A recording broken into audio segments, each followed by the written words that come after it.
Terima kasih. Assalamualaikum warahmatullahi wabarakatuh. Selamat siang para sejawat dan senior sekalian. Terima kasih Dr. Agus dan para panelis serta para attendee acara kita pada siang hari ini. Terima kasih juga saya ucapkan kepada panitia atas kesempatan yang diberikan kepada saya untuk bisa membawakan sebuah materi dengan judul Pregnancy and Breastfeeding with Comorbidities in Cardiovascular System. Saya tidak memiliki konflik of interest pada presentasi pada kali ini. Berikut ini merupakan overview yang akan saya bawakan pada presentasi siang hari ini. Oke, sebagai pendahuluan, kita ketahui bahwa penyakit jantung dalam kehamilan hingga saat ini masih menjadi salah satu penyebab terbanyak angka kematian ibu baik di negara maju maupun di negara berkembang. Padahal angka kematian ibu ini merupakan salah satu indikator yang bisa dipakai untuk menentukan apakah bagaimana tingkat kesejahteraan suatu daerah atau suatu negara. WHO pada tahun 2019 mengatakan bahwa angka kematian ibu di negara-negara maju adalah sekitar 239 per 100.000 kelahiran hidup. Bagaimana di Indonesia? Ternyata di Indonesia AKI-nya adalah sebanyak 305. Cukup tinggi dengan penyebab terbanyak adalah pendarahan, diikuti preeklamsi, kemudian yang ketiga adalah penyakit jantung yang spesifik. Kematian pada penyakit jantung dengan kehamilan bervariasi penyebabnya, tetapi di daerah Amerika itu biasanya diakibatkan oleh karena hypertensive disorder. Kemudian di Eropa biasanya terkait oleh suatu kardiomiopati dan sedikit berbeda dengan di Indonesia di mana penyebab kematian yang paling banyak ibu-ibu hamil dengan penyakit jantung adalah congenital heart disease disertai dengan valvular heart disease beserta komplikasinya.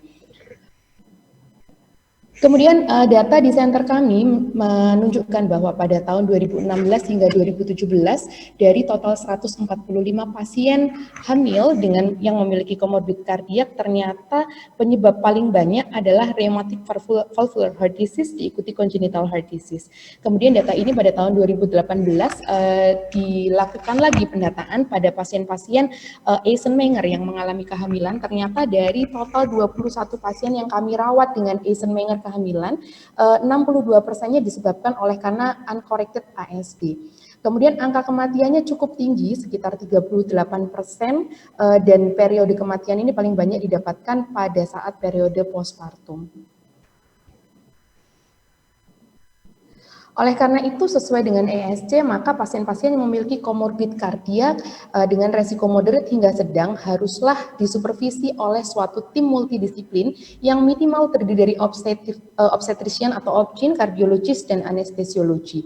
Mereka berhak untuk mendapatkan konseling pre-pregnancy, kemudian mereka juga berhak mendapatkan penjelasan mengenai manajemen yang akan diberikan pada saat kehamilan, kemudian persalinan, dan juga postpartum, baik dari ibu maupun dari janinnya. Oke, yang pertama adalah mengenai bagaimana melakukan evaluasi kardiovaskular pada saat kehamilan. Untuk bisa mengetahui apa saja yang harus bisa kita evaluasi selama kehamilan, kita harus mengetahui bagaimana perubahan fisiologis yang terjadi pada saat hamil. Kehamilan merupakan suatu periode di mana SVR merupakan titik paling rendah. Kenapa SVR ini harus rendah? Oleh karena untuk meyakinkan dan menjamin bahwa plasental, aliran darah ke plasenta akan sangat banyak sehingga aliran darah dan nutrisi oksigen ke janin menjadi cukup banyak. Oleh karena penurunan SVR, maka afterload juga akan menurun. SVR yang turun ini akan menyebabkan tekanan darah pada ibu hamil haruslah turun. Jadi pada pasien-pasien hamil di mana memiliki tensi yang cukup tinggi itu merupakan suatu kondisi patologis yang harus segera dilakukan tata laksana. Kemudian oleh karena SVR yang turun, maka afterload juga akan turun. Oleh karena afterload yang turun, maka tubuh akan memiliki mekanisme untuk menganggap bahwa renal perfusion menjadi tidak bagus. Kemudian diimbangi dengan adanya hormon estrogen, maka kedua hal tersebut akan menyebabkan aktivasi dari renin, angiotensin, aldosteron, di mana aldosteron ini memiliki peningkatan fungsi sekitar 3-4 kali lipat dari normal, sehingga yang dominan pada ibu hamil adalah retensi natrium dan air. Oleh karena itulah pada ibu hamil sering didapatkan kondisi bengkak.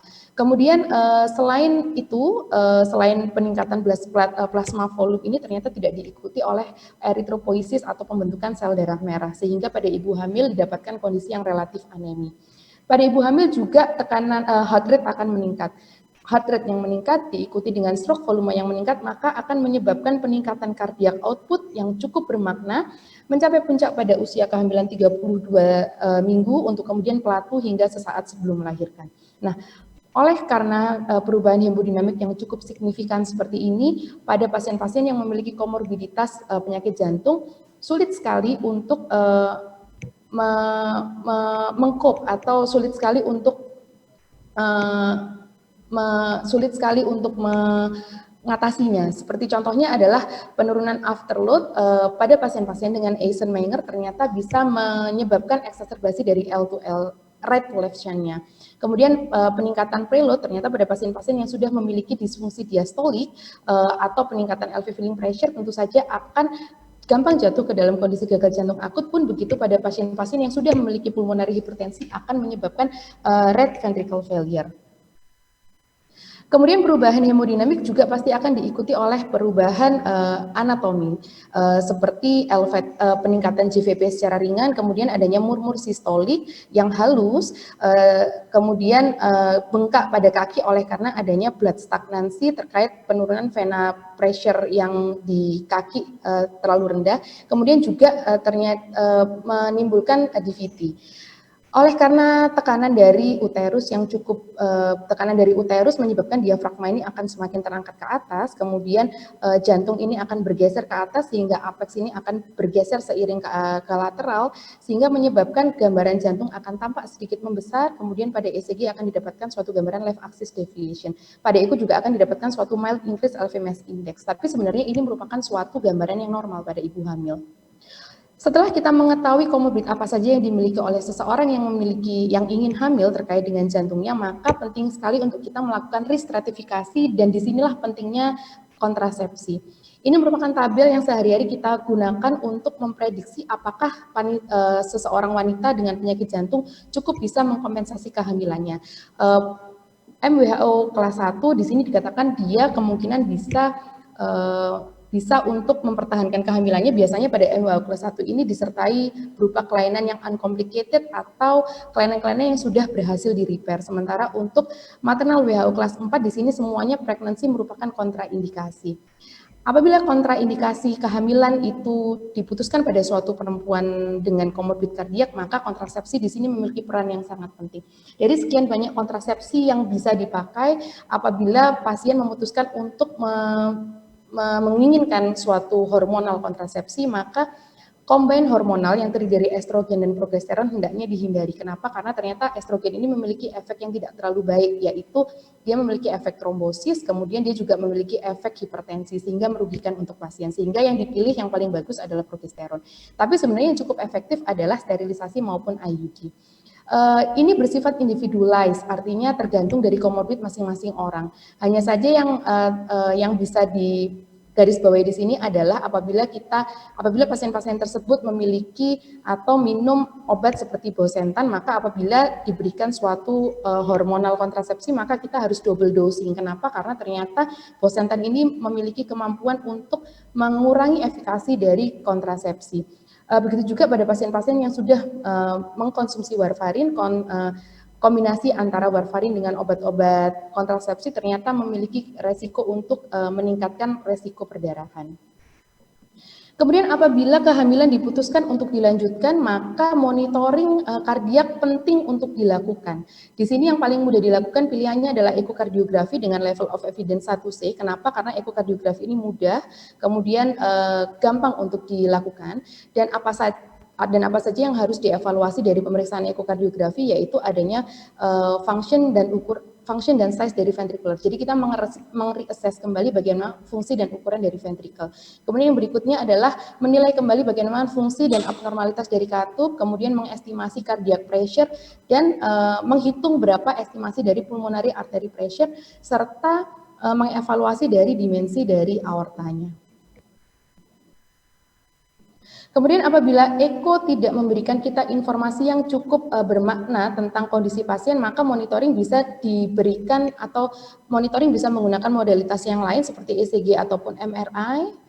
Kemudian bagaimana isu terhadap paparan radiasi pengion, seperti contohnya adalah X-ray. Dikatakan bahwa X-ray ini memiliki efek yang jelek terhadap janin, tetapi sebenarnya efek yang jelek tersebut tergantung dari stage of pregnancy dan berapa dosis terabsorpsi terhadap janin. Apabila paparan tersebut terjadi pada saat organogenesis atau trimester pertama, di mana paparan tersebut juga terjadi dalam dosis yang besar, yaitu sekitar lebih dari 100 hingga 200 mg, itu dikatakan memang memiliki efek. Tapi ternyata dari tabel di bawah kita bisa lihat bahwa bahkan untuk melakukan suatu chest X-ray ternyata dosis paparannya hanya kurang dari 0,01 miligri. Artinya apa? Jauh sekali dari dosis fatal terhadap janin. Sehingga apabila dari monitoring non-invasif kita masih tidak bisa menentukan status kardiak dari pasien ini, pada pasien hamil masih boleh dilakukan pemeriksaan chest X-ray asalkan indikasinya memang jelas. Kemudian bagaimana tentang timing of delivery, itu ternyata bervariasi dari satu pasien dengan pasien lain tergantung dari bagaimana kardiak statusnya, kemudian bagaimana evaluasi obstetrinya dan bagaimana maturitas dari janinnya. Tapi dikatakan bahwa apabila kondisi cukup stabil, kehamilan itu bisa ditunggu hingga 37 minggu, tapi rata-rata biasanya pada usia kehamilan 34 minggu kita sudah siap-siap untuk melakukan terminasi kehamilan. Lalu bagaimana induksi persalinan? Induksi persalinan itu walaupun obatnya cukup aman diberikan pada pasien-pasien dengan komorbid kardiak, tapi induksi persalinan itu memiliki resiko nyeri yang sangat hebat yang tidak menguntungkan untuk pasien. Jadi kita tidak menyarankan untuk dilakukan induksi persalinan pada saat bayi itu akan dilahirkan. Lalu kemudian pertanyaan berikutnya adalah bagaimana proses kelahirannya, apakah per vaginam atau seksio cesaria? Dari data ROPEC mengatakan bahwa seksio cesaria ternyata tidak lebih superior dibandingkan per vaginam. Jadi kalau memang komorbid kardiak itu memiliki tingkat resiko yang rendah hingga moderate, bisa kita pertimbangkan untuk dilakukan per vaginam. SC hanya diindikasikan untuk indikasi obstetrik, tapi pada kondisi khusus kardiak memang disarankan untuk SC. Contohnya adalah apabila kita ingin melahirkan bayi itu tapi pasien masih dalam mengkonsumsi oral antikoagulan, kemudian perburukan dari aorta yang agresif, kemudian intractable heart failure yang akut, serta severe bentuk yang berat dari PH maupun Eisenmenger, disitulah SC memiliki superioritas dibandingkan per vaginam. Periode persalinan ini merupakan periode yang paling krusial pada pasien-pasien hamil dengan penyakit jantung. Kenapa? Apabila karena kala 2 atau fase 2 itu darah jantung akan menerima darah sebanyak 300 hingga 500 cc yang kembali dari plasenta menuju ke sirkulasi maternal. Kemudian pada saat kala 2 juga akan meningkatkan tekanan darah dan juga akan meningkatkan heart rate. Hal ini tentu saja tidak bisa dikompensasi pada pasien-pasien dengan gagal jantung kanan, dia akan lebih severe lagi gagal jantung kanannya. Kemudian pasien-pasien dengan lesi jantung kiri juga dia akan semakin jatuh dalam kondisi yang gagal jantung akut. Oleh karena itu biasanya kalau memang persalinan kala 2 diminta, maka kita bisa menyarankan bahwa pervaginal dengan painless labor dengan regional anestesi epidural, dan kala 2 yang diperpendek dengan menggunakan device assisted seperti forceps lebih kita sarankan sehingga ibu tidak memiliki effort yang cukup berat untuk melahirkan bayi tersebut. Nah, berikutnya adalah tentang manajemen pada specific cardiac lesion. Dari sekian banyak jenis penyakit yang ada, hanya akan saya bahas beberapa saja terkait sering atau tidaknya pasien kita dapatkan pasien dengan lesi seperti ini. Yang pertama adalah hypertensive disorder. Ini merupakan klasifikasi hipertensi pada kehamilan, seperti tadi yang sudah dijelaskan bahwa tensi pada ibu hamil tidak boleh tinggi. Jadi kalau misalnya tensi pada ibu hamil itu tinggi, maka harus sesegera mungkin kita lakukan pengobatan. Apabila tensinya masih di bawah 150/100, tidak ada tanda-tanda protein uri atau tidak ada tanda-tanda gagal jantung atau klinisnya stabil, maka bisa kita berikan non pharmacological management dengan menambahkan suplementasi kalsium dan low dose aspirin. Tetapi apabila tensinya masih 150 kurang dari 150/100 disertai dengan protein uri, maka pada saat itu kita sudah harus mulai lebih agresif dengan memberikan pharmacological management dengan pilihan obat metildopa, labetalol dan kalsium antagonis. Apabila tensi lebih dari 150/95, maka di situ pula kita harus memberikan obat-obatan antihipertensi. Yang perlu diingat di sini adalah pada pasien-pasien hamil dengan tensi kurang lebih di atas 170/110, ini merupakan suatu kondisi yang cukup emergensi sehingga bisa dipertimbangkan untuk diberikan antihipertensi yang diberikan secara intravena. Pada pasien-pasien yang datang dengan severe preeklamsia, obstetri biasanya akan langsung melakukan terminasi pregnancy supaya kita bisa menyelamatkan ibunya. Lalu kapankah pasien-pasien dengan hipertensi pada kehamilan diterminasi? Per-guideline dikatakan bisa ditunggu sampai 37 minggu bila tidak ada penyulit, tetapi memang bila ada penyulit biasanya kita bisa lebih maju lagi sebelum 37 minggu untuk diterminasi. Kemudian kasus kedua adalah peripartum kardiomyopati, di mana kriteria diagnosis dari peripartum kardiomyopati itu adalah munculnya tanda dan gejala gagal jantung pada bulan-bulan terakhir kehamilan sampai 5 bulan setelah postpartum, tidak diketahui, tidak didapatkan penyebab lain terjadinya gagal jantung akut, dan biasanya tidak disertai adanya penyakit jantung lain sebelum hamil, dan dari eko didapatkan EF kurang dari 45%.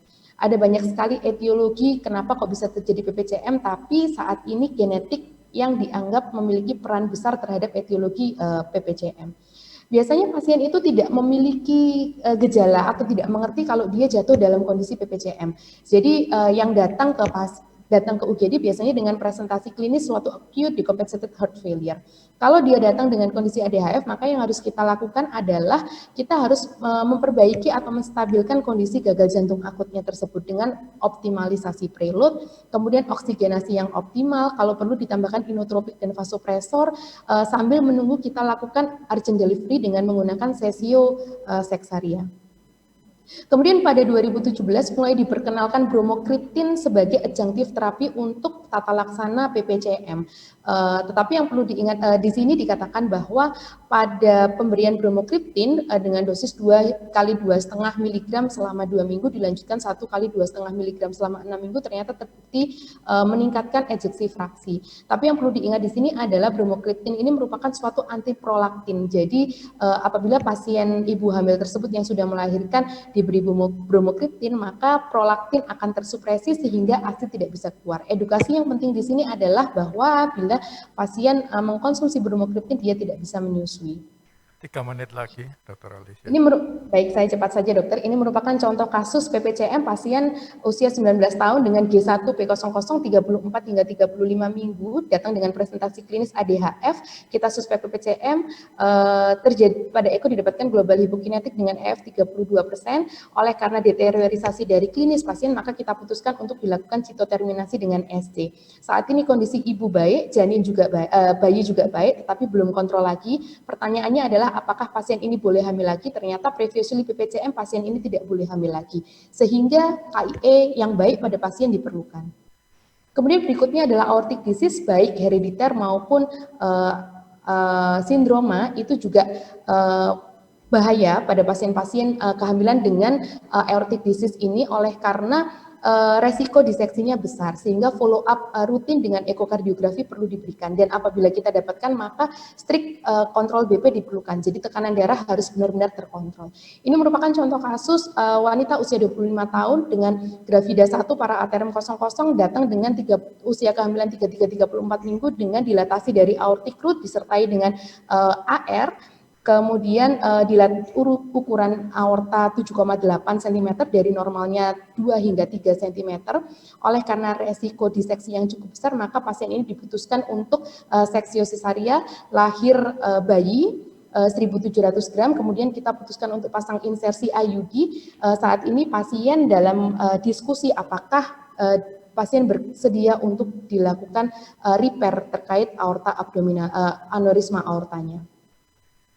Nah, kemudian valvular heart disease bisa berupa stenotik maupun regurgitasi, di mana stenotik ini memiliki resiko yang lebih berat daripada regurgitasi terkait peningkatan transvalvular gradient diikuti dengan pressure, peningkatan pressure di atasnya, di mana mitral stenosis ini perlu diberikan obat-obatan medikamentosa dengan tujuan untuk mereduce HR sehingga memperbaiki coronary filling dan mengurangi keluhan dengan beta selective blocker maupun dengan obat-obatan seperti furosemid dan antikoagulan. PTMC bila applicable bisa dilakukan pada usia kehamilan 20 minggu. PTMC di center kami ini dari tahun 90 hingga 2019 didapatkan 90 kasus PTMC dengan hasil yang cukup menggembirakan. Ini merupakan ilustrasi pasien dengan mitral stenosis berat yang datang dengan usia kehamilan 20-24 minggu. Sebenarnya mau kita follow up, tapi ternyata pada kontrol berikutnya terjadi dead conceptus. Kemudian aortic stenosis sama seperti mitral stenosis. Nah, ini kemudian pasien usia 34 tahun datang dengan umur kehamilan 20 minggu disertai dengan pulmonal PS, severe PS. Kemudian kita putuskan untuk dilakukan pulmonal balloon valvuloplasty, didapatkan hasil yang cukup baik di mana pressure turun sehingga pasien bisa melanjutkan kehamilannya untuk kemudian diterminasi. Kemudian prostatic valve pada kehamilan, yang penting, poin pentingnya di sini adalah pemilihan antikoagulan, di mana warfarin punya efek yang baik untuk mencegah valve trombosis, tapi dia punya efek embryopati. Jadi terutama jika diberikan pada usia kehamilan 6-12 minggu, sehingga sebelum usia 12 minggu lebih baik kita switch ke heparin untuk kemudian setelah trimester kedua dan ketiga kita ganti dengan warfarin kembali, kemudian sampai umur kehamilan 36 minggu untuk kemudian sesaat sebelum melahirkan kita switch lagi dengan UFH. Nah, ini merupakan kasus wanita usia 34 tahun dengan gravida 4, para aterem 1, dia sudah punya anak 1, umur kehamilan 10-11 minggu yang sudah dilakukan MVR dengan mekanik dan saat ini on warfarin pada saat kontrol. Sebenarnya sudah kita switch dengan UFH, jadi pasien diajari dengan UFH, tapi ternyata pada kontrol berikutnya pasien mengalami spontaneous abortus. Kemudian yang terakhir adalah pulmonari hipertensi dan Eisenmenger. Berapapun gradasinya, berapapun angka pulmonari hipertensi ini sangat membahayakan pada ibu. Kenapa? Karena dengan kehamilan yang awalnya hanya pH ringan, tapi ternyata seiring dengan kehamilan dia bisa berubah menjadi pH berat. Biasanya angka mortalitasnya tinggi oleh karena pH krisis dan RV failure. Tetapi apabila pasien desire untuk meneruskan kehamilan, maka pemberian agen-agen antipulmonal hipertensi sangat diperlukan, sangat membantu. Pilihannya ada ilopros inhalasi, tapi di kita tidak punya. Jika memang tidak ada, bisa digantikan dengan sildenafil maupun obat lainnya yang aman untuk kehamilan. Kemudian monitoring ketat selama 32 minggu dan 32 minggu biasanya kita putuskan untuk diterminasi. Pilihan persalinannya jelas SC, oleh karena kala 2 dan mengejan itu merupakan fase yang tidak boleh dilewati oleh pasien-pasien dengan pulmonari hipertensi dan Eisenmenger. Ini merupakan kasus terbaru dari center kami, yaitu wanita usia 28 tahun dengan gravida 1, para aterem 00, datang dengan usia kehamilan 27-28 minggu, didapatkan VSD muskularis dengan Eisenmenger syndrome. Oleh karena saturasi yang tidak pernah bisa mencapai 80% dengan klinis yang tidak baik, maka diputuskan terminasi pada usia kehamilan 28 minggu, kemudian kita steril, lahir bayi 1.100 gram, ibu baik, tetapi pada hari kelima setelah dilahirkan oleh karena prematuritas yang tinggi, bayinya meninggal, sehingga pasien ini akhirnya tidak memiliki kemungkinan untuk punya anak lagi. Dan ini merupakan obat-obat yang diberikan pada saat pregnancy dengan komorbid kardiak. Yang perlu diingat di sini adalah obat yang dikontraindikasikan selama hamil, atenolol, ACE inhibitor, ARB, aldosteron antagonis, bosentan, statin, dan amiodaron. Oke, take home message-nya adalah manajemen pasien hamil dengan cardiac comorbidities sangat challenging terkait isu angka kematian ibu. Oleh karena itu prekonsepsi dan pre-pregnancy sangat diperlukan untuk memonitor ibu dan janin, dan itu harusnya dilakukan oleh tim multidisiplin. Kontrasepsi bersifat individualized, mempertimbangkan efektivitas, compliance, dan kenyamanan. Kemudian kita juga harus mengerti obat-obat apa saja yang memiliki efek teratogenik. Kemudian edukasi pasien dan keluarga serta komunikasi yang baik dengan sejawat dalam sistem rujukan itu memiliki peran yang cukup penting untuk perbaikan outcome baik pada ibu maupun pada janin. Terima kasih. Sekian dokter presentasi dari saya. Saya kembalikan ke Chairman.